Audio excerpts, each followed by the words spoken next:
Good morning.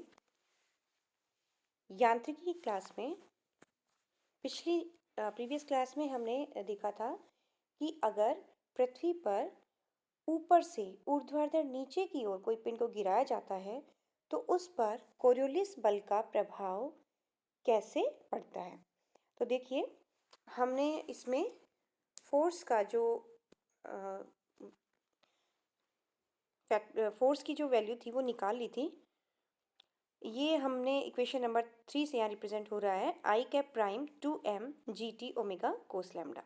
इसका मतलब जो कोरियोलिस फोर्स है ऊर्ध्वाधर नीचे गिरते हुए पिंड पर आई प्राइम की दिशा में, इसका मतलब प्लस एक्स की दिशा में वर्क कर रहा है। तो इसका मतलब जो पिंड ऊपर से पृथ्वी पर गिर रहा है नीचे, वो जेड एक्सिस की दिशा में ना गिरकर उसका कुछ एक्स दिशा में भी विस्थापन होता है। तो अब हम निकालेंगे कि एक्स प्राइम की वैल्यू कि एक्स दिशा में कितना विस्थापन है या पूर्व दिशा में कितना विस्थापन पिंड का हुआ है। तो देखिए, इसमें न्यूटन समीकरण, न्यूटन के सेकंड लॉ से पूर्व दिशा में पिंड की गति का क्या समीकरण बनेगा। तो देखिए, न्यूटन के सेकंड लॉ को हम लगाते हैं यहाँ पर। न्यूटन का सेकंड लॉ क्या कहता है? F equals to D P और D T. Okay, so D P upon D T is F equals to M A. So M and जो विस्थापन है एक्स प्राइम है, तो इसके कॉरेस्पॉन्डिंग त्वरण कितना होगा? D two x prime upon D t square. टी यहाँ पर टाइम है, इक्वल्स टू फोर्स की वैल्यू रख देंगे जो हमने इक्वेशन नंबर 3 से यहाँ से निकाली है। तो यहाँ पर डायरेक्शन आई कैप प्राइम को हटाकर जो मैग्नीट्यूड है केवल उसकी वैल्यू रखेंगे। एम से एम कैंसिल आउट हो जाएगा। तो यहाँ पर हम इसका इंटीग्रेशन करके D x prime upon D T, इसका मतलब वेलोसिटी, एक्स प्राइम डायरेक्शन में जो वेलोसिटी है, वेग है, उसका वेक्टर हमने यहाँ निकाल लिया है। That is equal to ji omega cos lambda T square plus C यहाँ पर समाकलन का नियतांक है।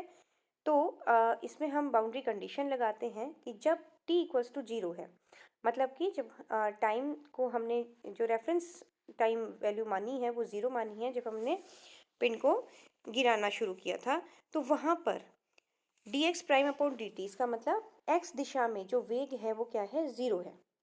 D x prime upon D T X दिशा के वेग को रिप्रेजेंट कर रहा है। तो t जब 0 है, जब हमने हमारा प्रयोग शुरू किया है, उस वक्त एक्स दिशा में वेलोसिटी 0 है। तो अगर हम इन दोनों वैल्यूज़ को इक्वेशन में पुट करते हैं तो c की वैल्यू 0 आती है। तो वेग का जो इक्वेशन बनी वो बनी d x prime upon D T equals to ji omega cos lambda T square. Again हम इसका इंटीग्रेट करते हैं इसको, तो एक्स प्राइम की वैल्यू जो एक्स दिशा में विस्थापन है उसकी वैल्यू फाइंड आउट होगी यहाँ से। तो ये वैल्यू आती है 1/3 g omega cos lambda t cube plus C prime. इस नियतांक को, जो सेकंड कांस्टेंट आया इंटीग्रेशन का, इसको हमने सी प्राइम मान लिया है। अब इस पर अगेन हम बाउंड्री कंडीशन लगाएंगे विस्थापन के लिए।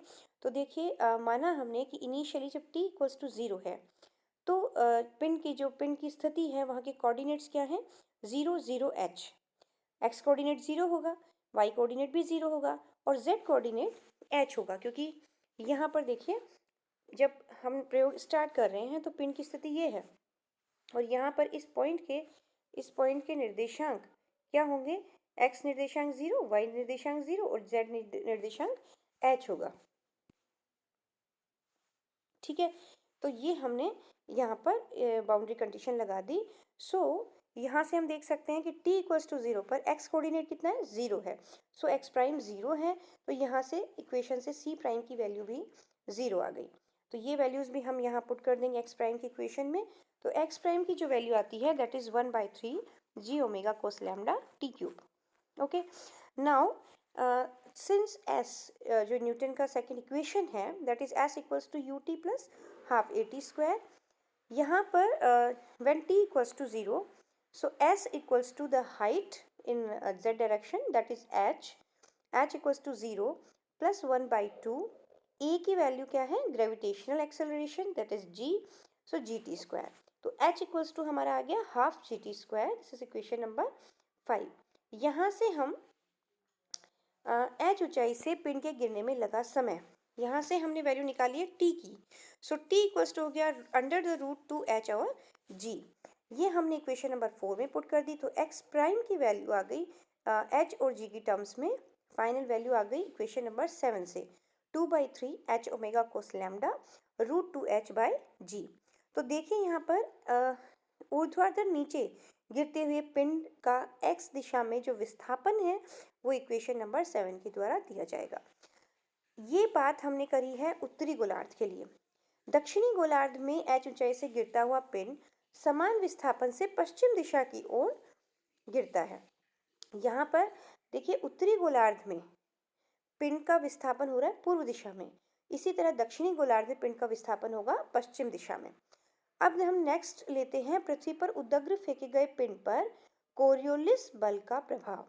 अगर हम पिंड को नीचे से पहले ऊपर फेंकते हैं और ऊपर से पिंड अगेन वापस धरातल पर नीचे आएगा, तो ये जो दो केसेस हम लेंगे, मतलब ये एक ही केस है लेकिन इसके दो पार्ट में हम तोड़ेंगे इसको इसी गति के लिए। तो देखिए इस पर हम कोरियोलिस बल का प्रभाव देख रहे हैं। माना कि पिंड का मास m है, z प्राइम एक्सिस के अनुदिश u वेग से ऊपर की ओर फेंका जाता है, तो t सेकंड पश्चात वेग कितना होगा? So v prime equals to k prime u minus ji t. ये इक्वेशन आ गई। v प्राइम की वैल्यू क्योंकि हमने z डायरेक्शन के कोरिस्पॉन्डिंग फेंका है, सो this is k prime z axis के कोरिस्पॉन्डिंग है उसका यूनिट वेक्टर। और जो इक्वेशन है वो है न्यूटन की first equation v equals to u plus a t. यहाँ पर माइनस जी इसलिए आया है क्योंकि हमने z एक्सिस के ग्रेविटेशनल फोर्स जो है वो नीचे की तरफ लगता है और पिंड जो है ऊपर की तरफ जा रहा है। तो अगर वेक्टर में बात करते हैं, सदिश रूप से बात करते हैं, तो ये डायरेक्शन नेगेटिव डायरेक्शन आएगी। तो वेलोसिटी तो कैप डायरेक्शन में है, लेकिन जो ग्रेविटेशन एक्सेलरेशन है वो अपोजिट दिशा में लगता है, इसलिए माइनस जी टी हम यहाँ लेंगे। माना इस स्थान का अक्षांश लैम्डा है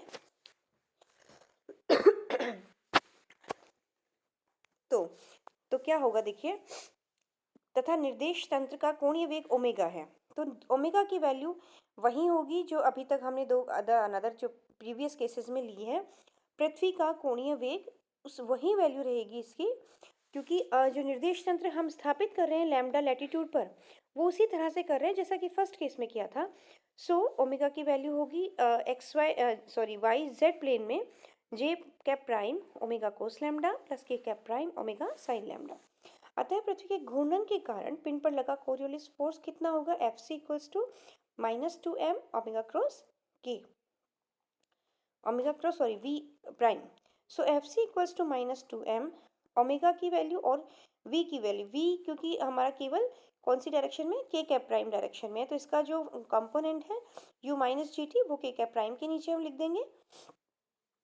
सो इसकी जो एफ सी की वैल्यू आई है वो आई है हमारी माइनस आई कैप प्राइम की डायरेक्शन में। इसका मतलब कि पिंड जब ऊपर की तरफ जाता है तो उसका विस्थापन किधर हो रहा है? माइनस एक्स डायरेक्शन में। ओके, सो यहाँ से देखिए पिंड को जब हमने ऊपर फेंका है तो वो किधर जा रहा है? माइनस एक्स कैप डायरेक्शन में। मतलब यूं हमने फेंका है ना, तो इसका विस्थापन किधर हो रहा है? इस साइड में हो रहा है। ओके, ये जेड डायरेक्शन है लेकिन पिंड किधर जाएगा? माइनस एक्स डायरेक्शन में, इस साइड में। ओके, नेक्स्ट देखिए उत्तरी गोलार्ध में इसका मतलब ये हुआ कि उत्तरी गोलार्ध में ऊपर की ओर फेंके गए पिंड पर कोरियोलिस फोर्स पश्चिम दिशा की ओर लगता है, तो पिंड का विस्थापन किधर होगा? पश्चिम दिशा में होगा। न्यूटन के द्वितीय नियम से अब हम देखेंगे कि पश्चिम दिशा में कितना विस्थापन होगा। इसके लिए हम न्यूटन का द्वितीय नियम लगा रहे हैं, m d2x prime upon dt square equals to, मतलब ma इक्वल्स टू, ये हमने फोर्स की वैल्यू रख दी -2m omega u minus G T cos lambda. So again उसी तरह सॉल्व करेंगे। यहाँ पर बाउंड्री कंडीशन हम लगाएंगे कि इसका t के सापेक्ष समाकलन कर दिया, समाकलन नियतांक आ गया। सिंस t इक्वल्स टू 0 पर क्या है? dx प्राइम अपॉन dt 0 है, इसका मतलब वेग 0 है। जब हमने पिंड को धरातल पर से फेंकने से जस्ट पहले क्या था? जब हमने reference time t equals to 0 माना है, तो वेग 0 है, तो इसका मतलब c की वैल्यू 0 आ गई। So D x prime upon D T equals to, हमने पुट कर दिया, this is equation number 7A। T के सापेक्ष अगेन हम इसको इंटीग्रेट करेंगे। एक्स प्राइम की वैल्यू इस इक्वेशन से दी जा रही है जिसमें समाकल नियतांक सी प्राइम है। यहाँ पर अगेन हम बाउंड्री कंडीशन लगाएंगे कि जब t इक्वल्स टू 0 है वहाँ पर x दिशा में विस्थापन कुछ भी नहीं है, मतलब 0 है, तो c प्राइम की वैल्यू भी आ गई 0। तो यहाँ से जो x प्राइम की वैल्यू हम इक्वेशन नंबर 8 से हमें मिल रही है, that is the displacement in west direction, पश्चिम की ओर विस्थापन है जब हमने पिंड को ऊपर की तरफ फेंका है। अब पिंड जो है अधिकतम ऊंचाई पर पहुंच गया, h ऊंचाई पर पहुंच गया मान लिया हमने, उस अधिकतम ऊंचाई की स्थिति पर t सेकंड में पहुंचता है। हमने टाइम क्या माना है t सेकंड माना है। So since v equals to u plus at होता है, तो इस इक्वेशन का हम यूज़ करते हैं। जब पिंड h ऊंचाई पर पहुंचता है, पहुंचने के बाद पिंड का वेग क्या हो जाएगा 0, तो वहाँ पर वो एक बार वेलोसिटी 0 होगी, उसके बाद वेग नीचे की तरफ वर्क करेगा क्योंकि ग्रेविटेशनल फोर्स नीचे की तरफ लग रहा है, उसकी वजह से पिंड नीचे की तरफ मूव करता है। तो final velocity this is 0, initial velocity is u and a की जगह माइनस जी आएगा और टाइम है t टोटल। सो t की वैल्यू यहाँ से हमने गेन कर ली u upon g, this is given by equation 9। That is x prime equals to, x prime में हमने जो टाइम है उसकी वैल्यू पुट कर दी u और g की टर्म्स में। So x prime equals to minus omega g cos lambda u upon g, u square upon g square minus 1/3 u cube upon g cube. इसको सॉल्व आउट कर लिया, equation number 10 हमें मिल गई। माना पिंड h ऊंचाई तक जाता है तो समीकरण v square equals to u square plus 2as, मतलब न्यूटन के थर्ड इक्वेशन के द्वारा, देखिए हम कह रहे हैं कि पिंड h ऊंचाई तक जाता है total. So final velocity is 0, initial velocity is u square minus g, a की जगह माइनस जी रखेंगे और s की जगह हम h रखेंगे। यहाँ से हमने इनिशियल वेलोसिटी की वैल्यू निकाल ली h की टर्म्स में, दिस इज √2gh, इसको हमने इक्वेशन नंबर 10 में रख दिया। सो एक्स प्राइम की जो वैल्यू है जो पश्चिम की तरफ विस्थापन है, जब हम पिंड को ऊपर की तरफ फेंक रहे हैं, तो ये हमारा आ गया -2/3 omega ji cos lambda 2h over g raise to power 3/2। अब पश्चिम की ओर वेग अगर हम निकालें तो यहाँ पर जो डी एक्स प्राइम और डी टी था, equation 7A, equation number 7A से इसमें भी हम t की वैल्यू रख देंगे u अपॉन जी की टर्म में, एंड देन u की वैल्यू रख देंगे 2gh रूट 2gh की टर्म में। तो इक्वेशन नंबर 12 से हमें dx प्राइम अपॉन dt की वैल्यू मिल जाएगी। अब देखिए, जब पिंड ऊपर की तरफ पहुंच गया है फाइनल t टाइम में h दूरी तक, h हाइट तक, तो पिंड नीचे की ओर गति करेगा ऊर्ध्वाधर। तो पिंड की ऊर्ध्वाधर नीचे की ओर गति बाय इक्वेशन नंबर 11, प्रारंभ में t इक्वल्स टू 0 पर पश्चिम की ओर विस्थापन कितना है प्रारंभ में, अब हम उसे रेफरेंस टाइम मान रहे हैं, h ऊंचाई पर जहाँ पिंड है उसे हम रेफरेंस टाइम मान रहे हैं।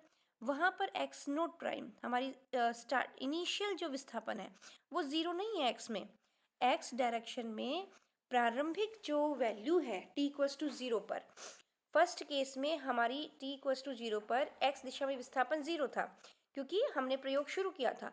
लेकिन यहाँ पर देखिए, यहाँ पर जब पिंड ऊपर पहुँचता है तो उसके अंदर ऑलरेडी x दिशा में विस्थापन है, जो कि इक्वेशन नंबर 11 के द्वारा दिया जा रहा है। इसको हमने इस सेकंड केस के लिए x नोट से रिप्रेजेंट किया। So this is x naught prime equals to -2/3 omega ji cos lambda 2h by G की पावर 3/2, तथा पश्चिम की ओर वेग इक्वेशन नंबर 12 से देंगे। इसे हम नोट से रिप्रेजेंट करेंगे, dx प्राइम और dt नोट, मतलब v prime note. Okay, so equation number 12 ये हो जाएगा इनिशियल वेलोसिटी। सो देखिए, इस कोरियोलिस बल के कारण गति का समीकरण जो वेरी फर्स्ट केस में, देखिए इस केस में, यहाँ इस केस में जो फोर्स की वैल्यू हमें मिली थी, देखिए ध्यान से, this is 2mgt omega cos lambda, 2mgt omega cos lambda.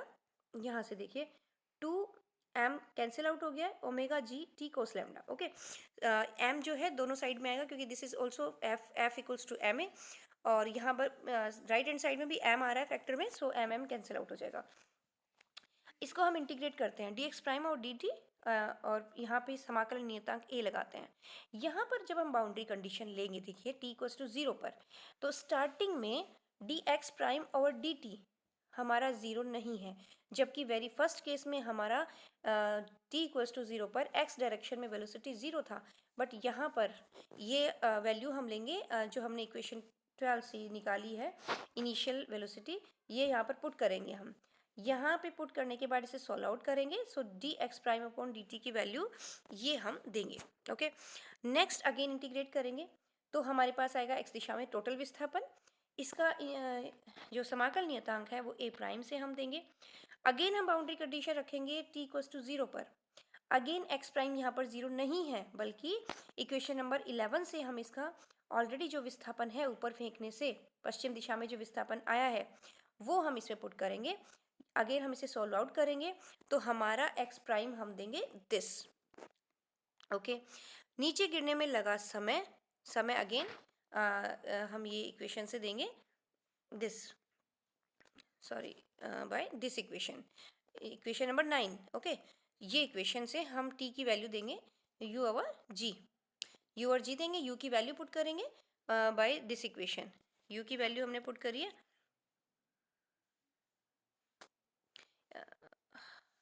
Wait,